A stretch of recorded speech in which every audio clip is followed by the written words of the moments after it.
எங்க ஊரு வண்டி வாகனங்கள் விபத்து நடக்கிறதுக்கு காரணம் இதுவரைக்கும் எல்லாரும் நிறைய காரணத்தை சொல்லியிருக்கிறாங்க.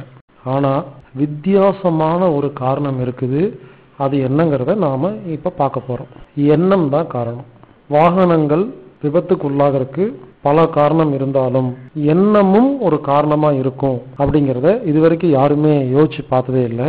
பல ஊர்ல மினி பஸ் விபத்துக்குள்ளானது அப்படின்னு டிவி பேப்பர்ல கேள்விப்படுறோம்.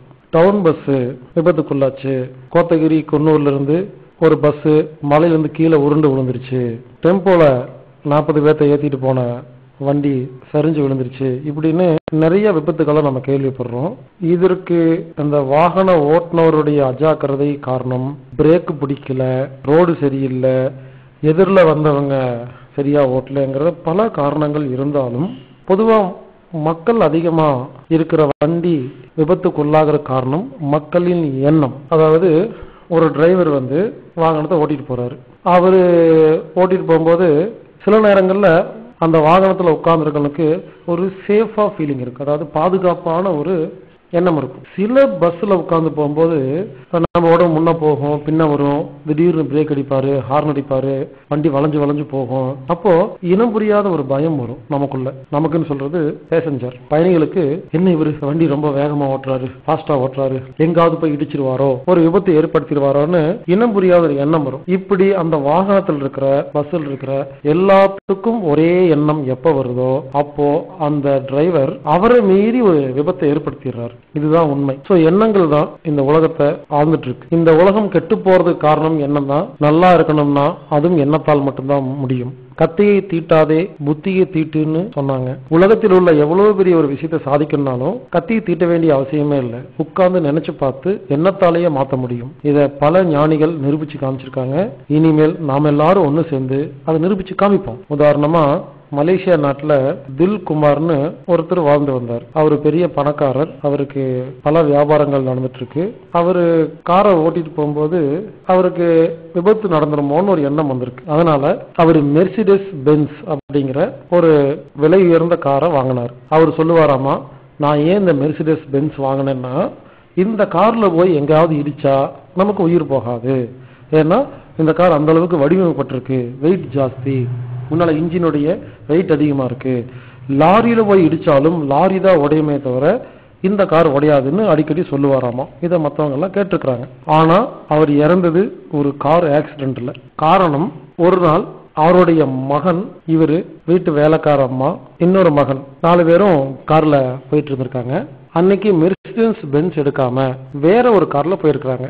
அப்பவே இந்த அப்பாவுக்கு மனசுல ஒரு எண்ணம், என் பையன் ஒழுங்கா ஓட்ட மாட்டான், அவனுக்கு ஓட்டவே தெரியாது, அவன் வேகமா எங்க கொண்டு இடிச்சிருவான், இது மெர்சிடஸ் பென்ஸ் வேற எடுத்துட்டு வரல, வேற கார்ல போயிட்டு இருக்கோம், இந்த கார்ல ஒரு வேளை கொண்டு இடிச்சா கண்டிப்பா எல்லாத்துக்கும் உயிர் போயிடும்.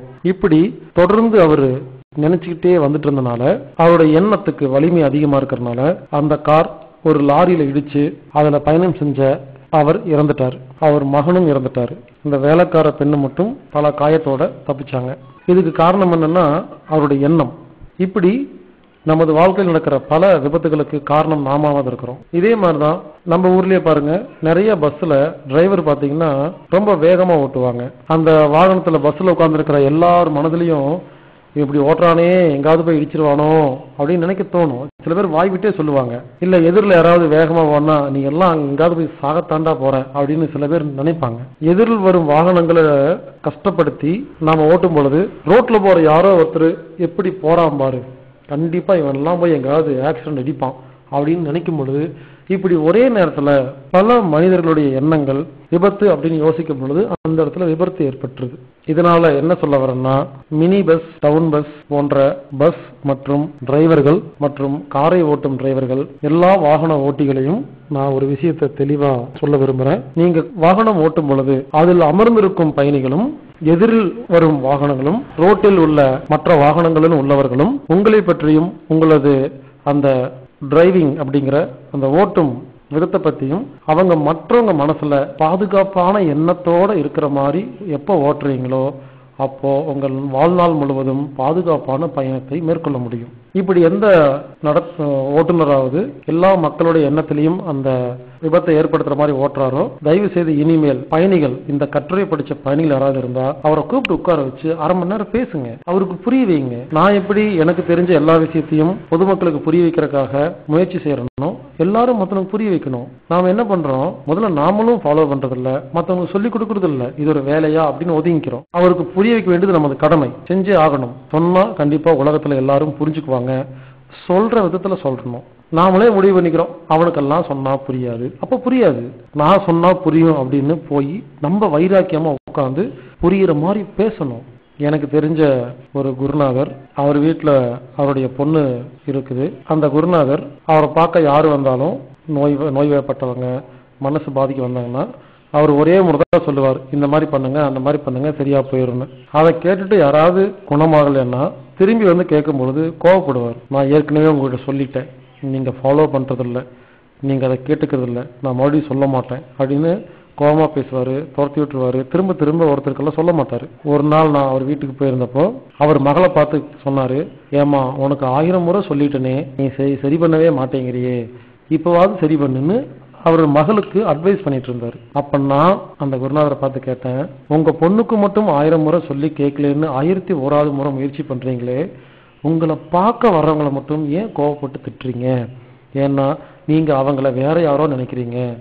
உலகத்தில் இருக்கிற எல்லாத்தையும் தன்னுடைய பொண்ணு, பையன், அம்மா, அப்பா அப்படிங்கிற மாதிரி யோசிக்கும் பொழுது வாழ்க்கையில கோபம் வரவே வராது. எப்படியாவது புரிய வைக்கணும் அப்படிங்கிற அந்த அன்பும் கருணையும் இருந்தால் கண்டிப்பாக நம்மால் புரிய வைக்க முடியும். ஒரு முறை இல்லை, 1000 முறை கண்டிப்பா சொல்லுவோம். அதனால இனிமேல் நாம சமுதாயத்தை திருத்த வேண்டியது நமது கடமை. நான் ஒருத்த மட்டும் பேசினா பத்தாது, எல்லாரும் அங்கங்க பேசணும். எல்லாரும் இந்த விஷயத்த உலக மக்களுக்கு கொடுக்கணும். யாரெல்லாம் 3 நேரம் சாப்பிட்டுட்டு என்னுடைய குழந்தை, என்னுடைய கணவன், என்னுடைய மனைவி, என்னுடைய அம்மா அப்பா நல்லா இருந்தா போதும், நான் என் குழந்தைகளுக்கு சொத்து சேர்த்து வச்சுட்டு வீடு பங்களா வாங்கிட்டு கார் வாங்கிட்டு இனிமேல் எனது சந்ததிக்கு நான் சேர்த்து வச்சுட்டு செத்து போவேன்னு சொல்றீங்களோ, தயவு செய்து சீக்கிரமா நீங்க எல்லாம் செத்து போயிருங்க. உங்களால சமுதாயத்துக்கு ஒரு பிரயோஜனமும் இல்லை. 24 மணி நேரத்துல 1 மணி நேரமாவது சமுதாயத்துக்காக எதையாவது ஒண்ணு செய்யணும். 24 மணி நேரமும் சுயநலமா நம்ம குடும்பம், நம்ம பொண்ணு, நம்ம பையன், நமக்கு பணம் அப்படின்னு ஓடிட்டு இருந்தா அப்ப சமுதாயத்தை யாருதான் பாக்குறது? அப்புறம் உட்காந்துட்டு நாடு கெட்டு போச்சு, சமுதாயம் கெட்டு போச்சுன்னு டீ கடை பெஞ்சில் உட்காந்து நியாயம் பேசிட்டு இருக்கிறது. பேசுறதுக்கெல்லாம் இங்க ஆளெல்லாம் தேவையில்லை, செயல் செய்யறதுக்கு ஆள் இல்லை. தயவு செய்து இனிமேல் வெறுவாயம் வச்சு யாரும் பேசிக்கிட்டு இருக்காதீங்க. களத்துல இறங்குங்க, செயல் செய்யுங்க. நமக்கு செயல் வீரர்கள் தான் தேவைப்படுதே தவிர வெட்டி வாய் பேசுற யாருமே தேவையில்லை. எண்ணத்தால் இந்த உலகத்தை மாற்றுவோம். இனிமேல் நமக்கு எந்த மாதிரி ஒரு வாழ்க்கை வேணுமோ திரும்ப திரும்ப நினைச்சு பார்ப்போம், திரும்ப திரும்ப பேசுவோம். நமக்கு முதல்ல புரியணும், நாம நிம்மதியா வாழணும், மற்றவங்களையும் வாழ வைக்கணும். நம்ம ஊர் வண்டியை பாதுகாப்பு வண்டியா மாத்துறது நமது கடமை.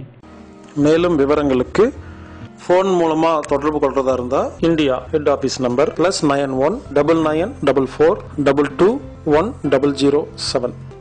இன்னொரு நம்பர் 9842452508. இமெயில் மூலமா கான்டாக்ட் பண்றதா இருந்தா anatomictreatment@gmail.com. ANATOMICTREATMENT@gmail.com. இல்லைன்னா healerbhaskar@gmail.com. HEALERBASKAR@gmail.com.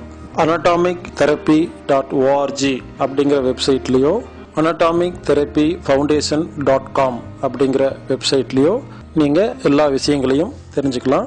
வாழ்க வையகம், வாழ்க வளமுடன்.